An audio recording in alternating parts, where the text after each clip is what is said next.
The U.S. cattle herd right now is sitting near a 75-year low. Global food commodity prices have risen for 4 consecutive months. And the foods that actually disappear first during a shortage, the ones that make a kitchen work, are almost never the ones people panic buy. Here's what most people get wrong about food shortages. They imagine empty shelves, bare aisles, a dramatic moment where it's obvious something is wrong. But that's not how it actually works.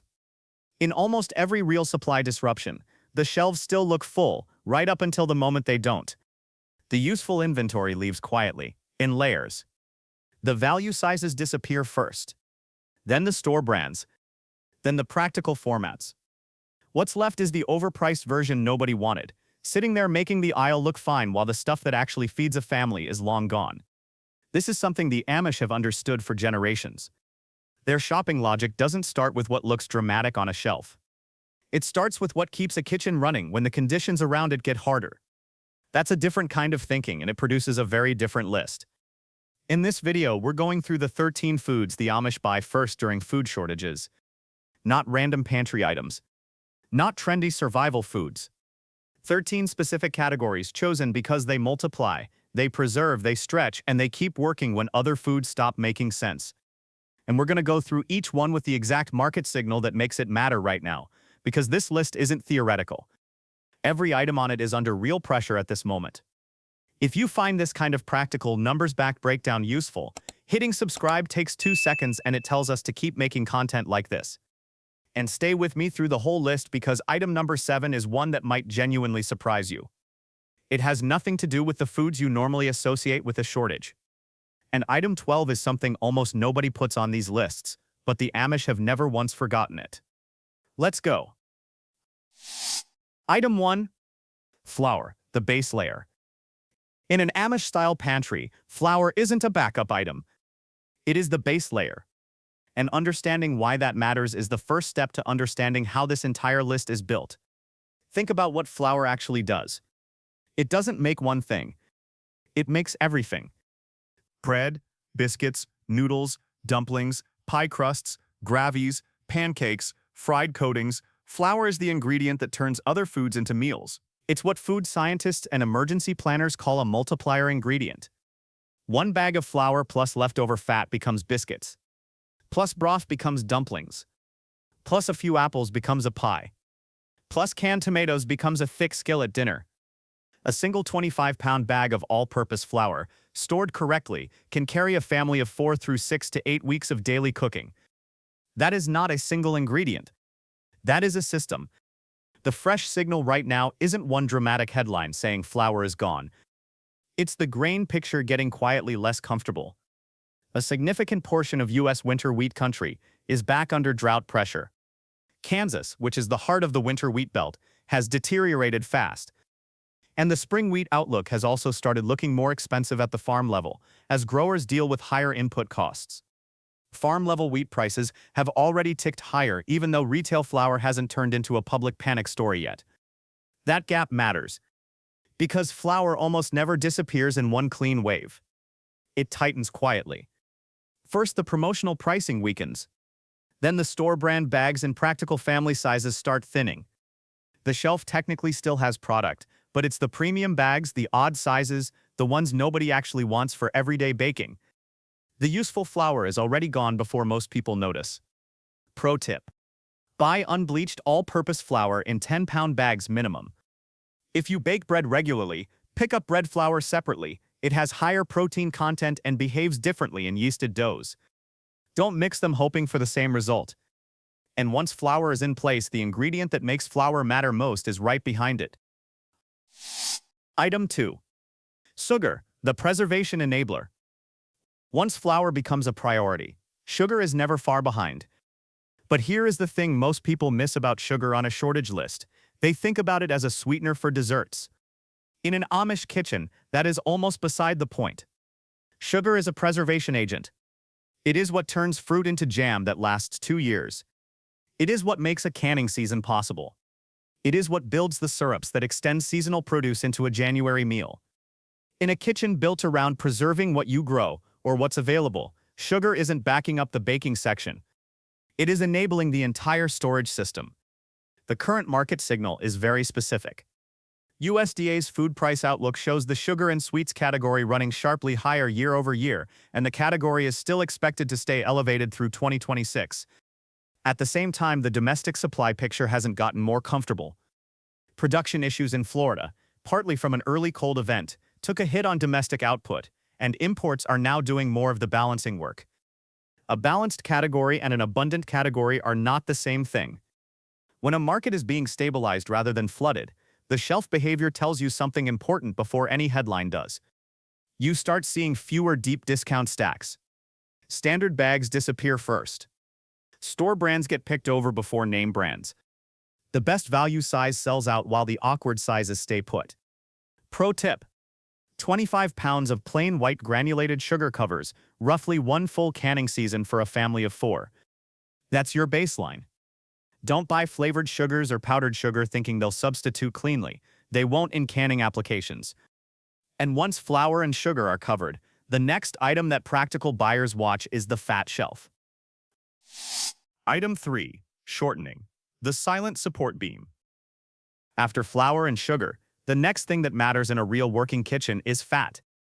Not the premium kind. The basic, practical kind that does the work without getting any credit. Shortening is one of those quiet support foods that almost never gets attention until people try to cook without it. It handles pie crusts.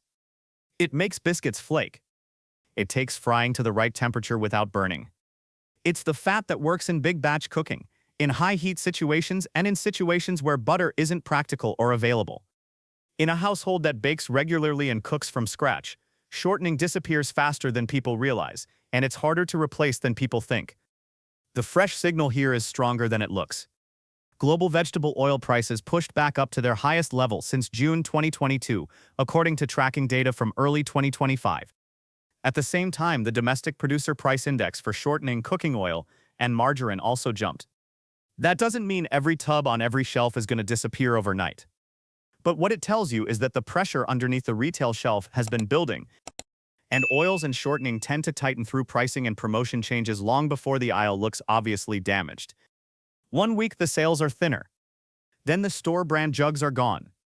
Then the shelf still has product, but it's the premium oil nobody wanted first, or the odd size that doesn't help a family. When store brands lose price discipline, the next reset almost never favors the shopper. Pro tip: a 6-pound tub of shortening covers roughly 3 months of regular baking for a family of 4. It has a significantly longer shelf life than butter or most liquid oils once opened, and it behaves consistently in recipes where butter might introduce too much moisture. But here is where most survival food lists get this completely wrong. They treat the first 3 items as separate purchases. Flour here, sugar there, oil whenever. The Amish don't think that way. These 3 are a system. Flour without fat is restrictive. Sugar without fat limits everything you can bake. And every other stored ingredient in the pantry becomes a little less useful the moment the cheap cooking fat disappears. The foundation has to go in together, and the next item on this list is one that almost nobody treats seriously enough. Item 4. Coffee. The morale anchor. Coffee is one of those categories people call optional, right up until the moment they start protecting it. It may not sound like a shortage staple, but it behaves exactly like one during periods of food stress. When money gets tighter and routines get harder, households cut restaurant meals, trim snacks, step back on entertainment, and still try to keep coffee in the house. Study after study on household spending behavior during economic pressure shows the same thing. Coffee is one of the last discretionary items people actually give up. That makes it not a luxury. It makes it morale infrastructure. The current signal isn't vague. USDA data shows non-alcoholic beverages running higher in large part because of global coffee prices. Even a reported record-breaking Brazilian coffee crop isn't delivering the price relief buyers keep expecting. Meanwhile, U.S. consumers are already visibly adjusting, drinking more at home, switching to lower-cost brands. And here's the part that matters for the shelf. When cafe purchases turn into grocery purchases, the pressure shifts directly onto the retail aisle. The same number of people are drinking coffee. They're just buying it differently. The shelf impact doesn't show up dramatically at first. Deal-sized cans move first. Mid-priced ground coffee gets thin. Store brands get hit. Then the shelf still looks full. because the premium small bags are still sitting there at a worse price per ounce. That's the full shelf deception again. It looks stocked. It isn't useful. Pro tip: vacuum-sealed whole beans stay fresh 2 to 3 times longer than pre-ground coffee. If you're buying ahead, whole beans in sealed bags, not canisters, give you significantly better value and flavor retention. Buy in 2-pound minimums. And remember that, because item 12 is going to connect back to this idea in a way you probably won't expect. Item 5. Honey, the forever sweetener. Honey deserves its own spot on this list because it moves differently from sugar, and it fills a different role in a practical pantry. In an Amish-style kitchen, honey is not a decorative jar sitting at the back of a shelf. It is a working sweetener, a long storage item, and one of the few foods with genuine antimicrobial properties, which is why Amish traditional medicine has used it for generations in everything from wound care to cough remedies. But for practical pantry purposes, the most important thing about honey is this: it is the only sweetener that is essentially indefinitely shelf-stable. Properly sealed raw honey does not expire. Archaeologists have found 3,000-year-old honey in Egyptian tombs that was still edible. The current supply signal is unusually clear. U.S. honey production dropped, the number of active colonies fell, producer stocks were down, and honey prices jumped noticeably. Even before any retail panic, that kind of production level pressure gets passed through to shelves. When a category that already lives at a higher price point takes that kind of hit, shoppers feel it quickly. The good middle disappears first. Local jars, raw jars, and affordable squeeze bottles go because that's where trust and value meet. What gets left behind is the expensive specialty bottle. The odd blend, the product people buy only when they have no better option. Pro tip: buy raw unfiltered honey in glass jars rather than plastic squeeze bottles if you're buying for long storage. The plastic allows micropermeation over time. Glass, sealed properly, is genuinely long-term. Once the sweeteners are covered, the next move in a smart shortage strategy often isn't another packaged item at all. Item 6. Apples, the working fruit. Apples stay high on this list because they fit the practical model better than almost any other fruit, and because they do real work in a kitchen. In an Amish kitchen, a bushel of apples is not a fruit bowl. It is applesauce. It is dried slices. It is fried apples with butter for a meal. It is pie. It is preserves. It is lunch food that stretches better than a lot of softer, faster spoiling produce. Apples are one of the few fruits that can be processed 5 different ways, stored 3 different ways, and still be working in your pantry 6 months later if handled correctly. The fresh signal right now is specific. U.S. fresh apple holdings are down from a year ago, and the Washington state apple market, which drives a disproportionate share of national apple supply, has been described in trade reporting as tighter than expected coming into the season. The projected crop size was revised lower, and the everyday sizes that retail programs rely on are noticeably thinner than originally expected. None of that means apples have vanished. That's exactly what makes it worth noting. The shelf can still look fine to someone grabbing a few pieces for the week. But the value bags, the familiar mid-range varieties, and the bulk options that practical buyers depend on, the premium fruit stays. The useful fruit leaves. Pro tip: for processing and storage use, Gala and Fuji varieties hold up best for drying and applesauce. Their lower water content means better texture after cooking. Buy in 5-pound bags minimum when buying for preservation rather than fresh eating. The cost per pound gap between bulk bags and individual fruit is significant. Quick check-in: what's already in your pantry from this list? Drop it in the comments. Even one item counts. And here's a word of caution before we keep going. Fruit tightness stays quiet. Meat tightness changes the entire mood of the store. Item 7. Beef, the structural shortage. Beef is on this list for a completely different reason than everything else we've covered so far. When beef gets tight, it doesn't just affect the meat aisle. It changes buying behavior across the whole store. People who can't afford beef the way they used to don't stop eating. They redirect. They lean harder on beans, on produce, on pantry staples. They change how they shop. Which means beef tightness doesn't stay in one category. It spreads. In a mainstream shopping mindset, beef means steaks, grilling, and whether the price tag looks okay this week. In an Amish-style food system, the thinking is different. Beef is roast meat. It is soup meat, ground meat, broth, canned meat, jerky. It is a food that can be portioned, preserved, stretched across a dozen meals, and worked into a kitchen system in ways that a ribeye simply cannot. That is the practical frame, and in that frame what is happening to beef right now is genuinely alarming. The U.S. cattle herd is sitting near a 75-year low in total inventory. Beef cows are at their lowest point in decades. The calf crop remains under pressure. And instead of prices softening from reduced demand, beef prices have stayed strong. USDA data shows beef and veal prices sharply higher than a year ago, still expected to climb through 2026. Industry reports have retail beef near record levels as of early 2025. That combination, minimum supply, sustained demand, is not a shelf wobble. It is structural tightness. The meat case can still look full, but the cuts that make sense for family buying get stripped first. Ground beef value packs go fast. Roasts stay expensive. The cheaper cuts that used to be ignored start pulling new buyers because people still want to stay in the beef category. Pro tip: when buying ground beef ahead, buy 3-pound-plus family packs and break them into 3-ounce portions before freezing. One purchase becomes 8 separate meal portions. The cost per serving math changes significantly. Now, forget everything you just assumed about produce for a second. Because what's happening to vegetables right now is a completely different kind of warning. It's quieter. And in some ways, it's more disruptive. Item 8. Carrots, the stretch vegetable. Carrots sound too ordinary for a shortage list until you look at how a practical kitchen actually uses them. In an Amish pantry, carrots are not a snack vegetable. They are soup stretchers.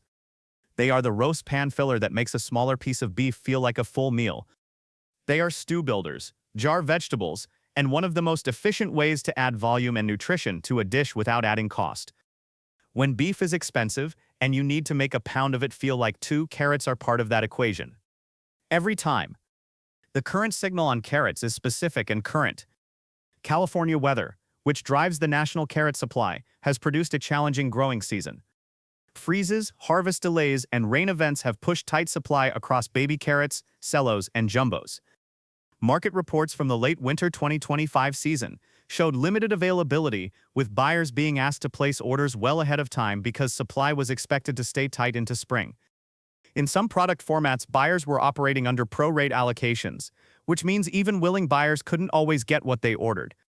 This is where the full shelf deception matters most. The store doesn't lose all carrots at once. It loses the dependable ones first. The family-size bags disappear. The jumbos for roasting are gone. The cello bags people grab without thinking are thin. Maybe the shelf still has rainbow carrots or a small premium pack, so a casual shopper assumes nothing is wrong. But the buyer who needs volume for real cooking, a big pot of soup, a week of roasting, feels the shortage immediately. Pro tip: buy jumbo loose carrots for roasting and storage. Buy cello bags for daily use. These are 2 different product formats from slightly different supply chains, and when one is short, the other sometimes isn't. Knowing the difference doubles your options. And if carrots are a weather story, sweet potatoes are a different kind of warning altogether. Item 9. Sweet potatoes, the sturgeon crop signal.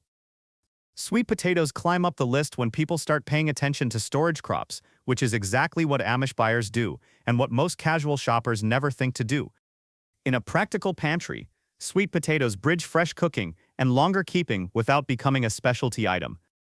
They're the kind of bulk purchase that fits real meals, soups, roasted sides, baked dishes, and can be stored in a cool, dry location for weeks to months without refrigeration when handled correctly. When meat is expensive, and you want something substantial that doesn't require the same kitchen work as dried legumes, sweet potatoes fill that gap cleanly.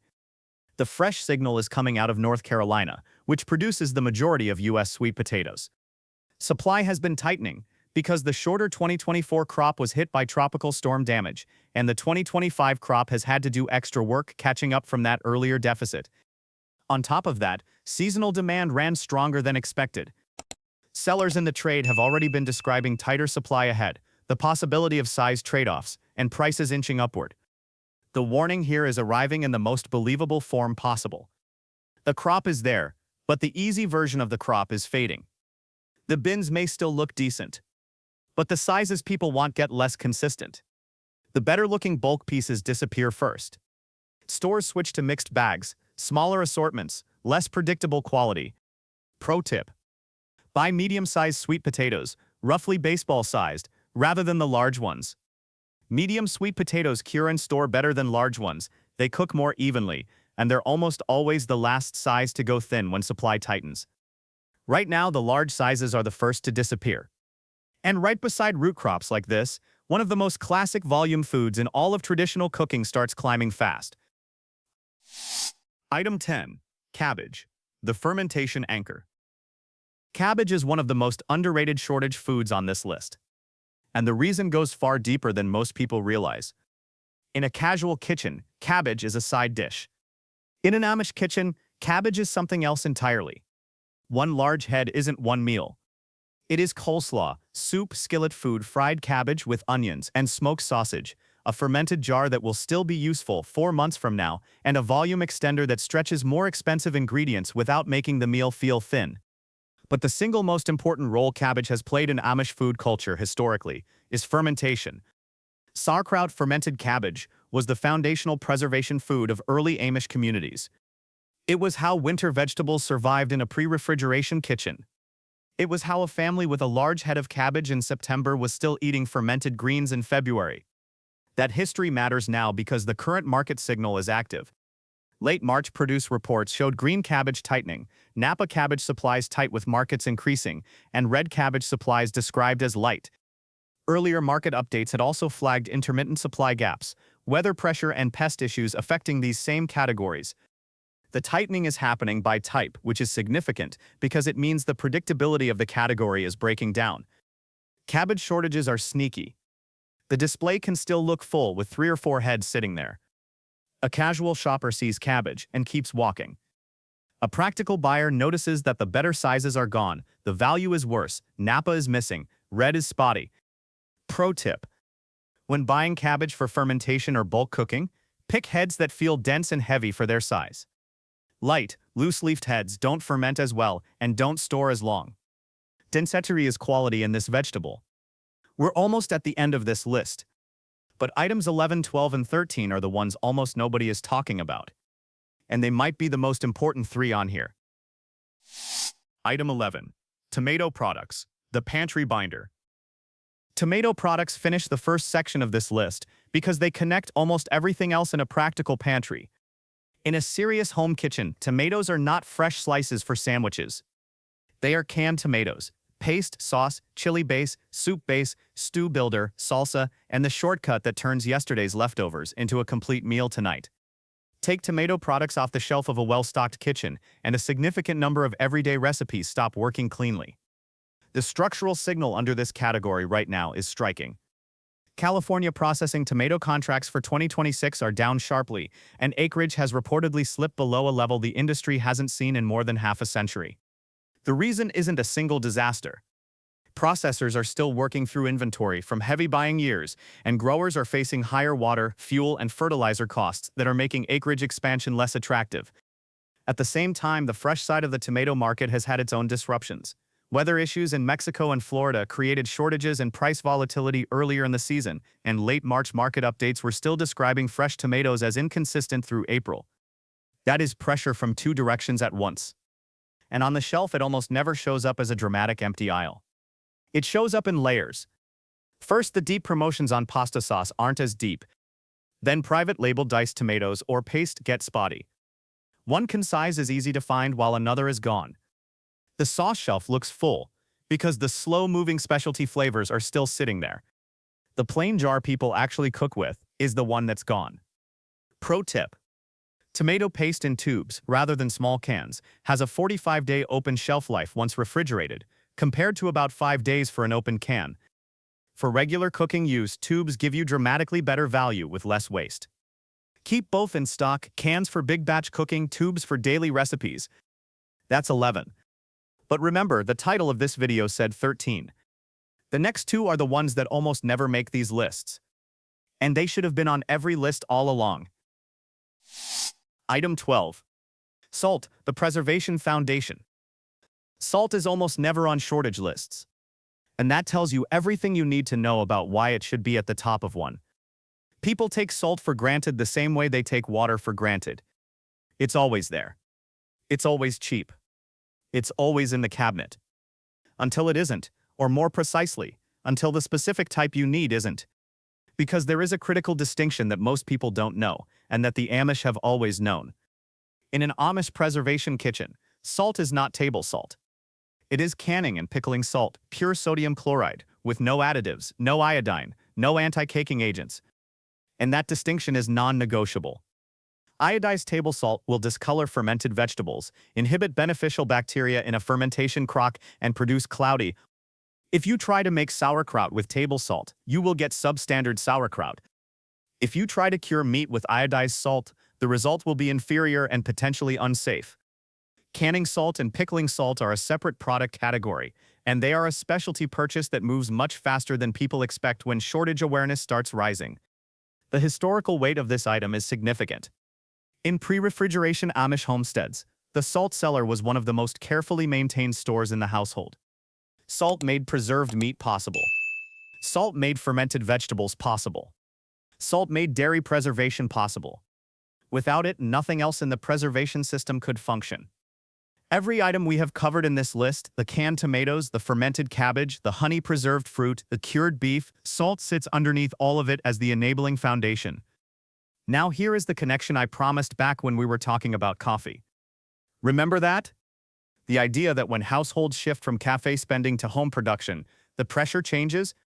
When people start fermenting, canning, and preserving more at home, which is exactly what happens during food stress, salt demand rises. Every household that switches from buying jarred pickles to making them, from buying deli meat to curing their own, from buying canned vegetables to putting up their own, they all need salt they weren't buying before. The category tightens not from a dramatic supply shock but from a quiet, widespread behavioral shift. Pro tip: a 4-pound bag of canning salt covers approximately 7 to 8 quart jars of fermented vegetables. Buy it separately from your regular table salt. Store it in a sealed container in a dry location. And understand that when you're buying salt for preservation purposes, you are not buying a seasoning. You are buying infrastructure. And then there's the final item on this list, the one that quietly connects to almost everything else we've covered. Item 13. Dried beans, the protein backbone. Dried beans are the Amish shortage food that almost never gets credit in modern food content. And that gap is a mistake. In a current popular media framing, dried beans are treated as either a Depression-era food or a vegan protein substitute. In the Amish tradition, they are neither. They are the primary protein extender, the food that makes a small amount of expensive meat into a full satisfying meal for a large family. They are the ingredient that has kept working households fed through every major economic disruption in American history, from the Civil War to the Great Depression to the lean years of the 1970s and beyond. And they are still, right now, one of the most cost-effective, longest-storing foods available at any grocery store. Let me give you the numbers because they are genuinely striking. 1 pound of dried navy beans equals roughly 6 cups of cooked beans, which is 6 to 8 servings. At current retail pricing, the cost per serving is often under 15 cents.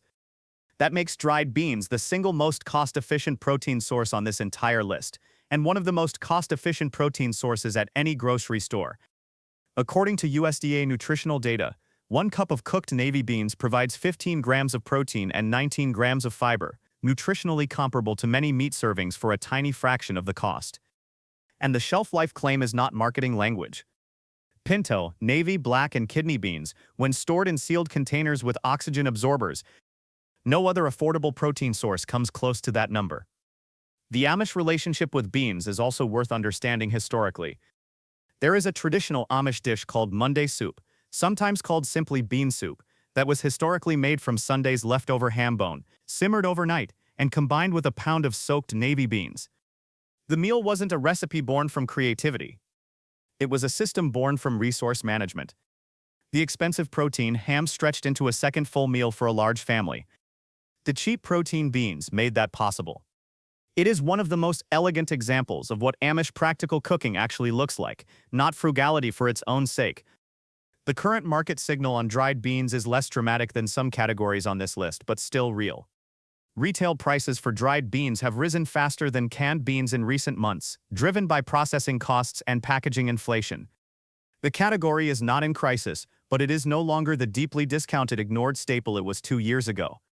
And because beans connect directly to the beef shortage story, when beef gets expensive, practical households shift protein sources. Pro tip: buy in 2-pound bags minimum. For serious long-term storage, transfer dried beans into sealed glass jars or mylar bags with oxygen absorbers. Open bags on a pantry shelf have a realistic shelf life of 2 to 3 years, not 25. The 25-year claim requires sealed, oxygen-free storage. It is achievable and inexpensive, but it requires the extra step. 13 foods. Each one chosen the way the Amish actually think, not based on what looks alarming, but based on what keeps a kitchen working when the conditions around it get harder. Let's bring this back together. Because the list is one thing, but the logic behind it is what matters.